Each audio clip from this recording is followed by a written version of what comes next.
आदिवासियों का DNA test करवाने की आवश्यकता है। वो भूल जाते हैं कि उनके सर के ऊपर जो बैठी हैं राष्ट्रपति बैठी है हमारी राष्ट्रीय महोदया द्रौपदी मुर्मू, वो भी आदिवासी हैं। और ये अपमान केवल हम लोगों का नहीं, ये अपमान उन राष्ट्रपति महोदया का भी किया है उन्होंने।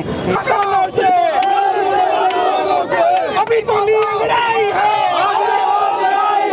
मदद दिलावर मुर्दाबाद, मुर्दाबाद, मुर्दाबाद, मदद दिलावर मुर्दाबाद, मुर्दाबाद, मुर्दाबाद, शिक्षा मंत्री मुर्दाबाद, मुर्दाबाद, मुर्दाबाद। मानसिक रूप से विक्षिप्त है वो, और ऐसे आदमी को शिक्षा मंत्री के पद पे रहने का कतई अधिकार नहीं है। केवल उनके माफीनामे से नहीं मानेंगे, उनको इस्तीफा देना पड़ेगा। और वो इस्तीफा नहीं देते, वो भजन लाल जी खुद उनसे इस्तीफा मांगे, क्योंकि ऐसा मंत्री किसी भी पद पे रहने लायक नहीं है। शिक्षा मंत्री मुर्दाबाद, मुर्दाबाद, मुर्दाबाद, आदिवासी एकता जिंदाबाद, जिंदाबाद, जिंदाबाद, आदिवासी एकता जिंदाबाद, जिंदाबाद, जिंदाबाद, निकले बाहर मकानों से,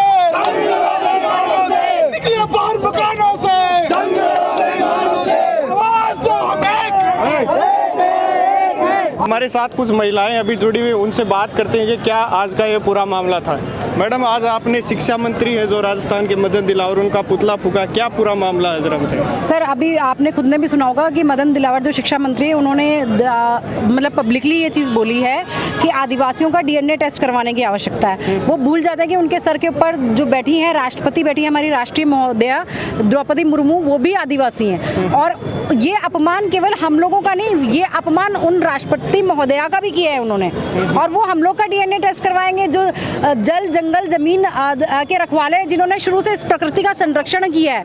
ये क्या बताएंगे हम लोग को, जिनके आज विधवा विवाह शुरू हुआ है। हमारे यहाँ सदियों से विधवा विवाह रहा है, हमारे यहाँ महिलाओं को शुरू से आज़ादी मिली है। हमारी संस्कृति इतनी उन्नत है कि उसका मुकाबला कभी भी नहीं कर सकते। आपको क्या लगता है कि उन्होंने किस लिए ये बयान दिया? मानसिक विकृति है सर, और कुछ नहीं। मानसिक रूप से विक्षिप्त है वो, और ऐसे आदमी को शिक्षा मंत्री के पद पे रहने का कतई अधिकार नहीं है।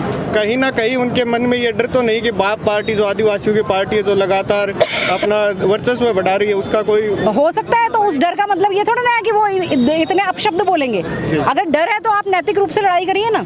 आज आपने क्या किस तरीके से विरोध प्रदर्शन दर्ज किया? सर, हम लोग ने जितने भी हमारे युवा साथी और विभिन्न संगठनों के आदिवासी लोग हैं, वो सारे इकट्ठे होकर शिक्षा मंत्री मदन दिलावर का पुतला फूका है। और ये अभी एक छोटी सी कॉल थी जिसमें हम लोगों ने केवल संकेत दिया कि हम लोग केवल उनके माफीनामे से नहीं मानेंगे, उनको इस्तीफा देना पड़ेगा। और वो इस्तीफा नहीं देते, वो भजन लाल जी खुद उनसे इस्तीफा मांगे, क्योंकि ऐसा मंत्री किसी भी पद पे रहने लायक नहीं है, जो खुद शिक्षित नहीं है, जिसको ये नहीं पता शिक्षा का मतलब क्या है, क्या मान सम्मान दिया जाता है किसी को, वो क्या शिक्षा देगा और वो कैसे शिक्षा मंत्री पद पे रहेगा।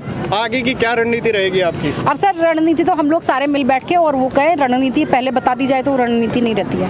आप अपना परिचय बताइए। मैं मंजू मीणा जेफू, राष्ट्रीय मीणा महिला महासभा की राष्ट्रीय अध्यक्ष।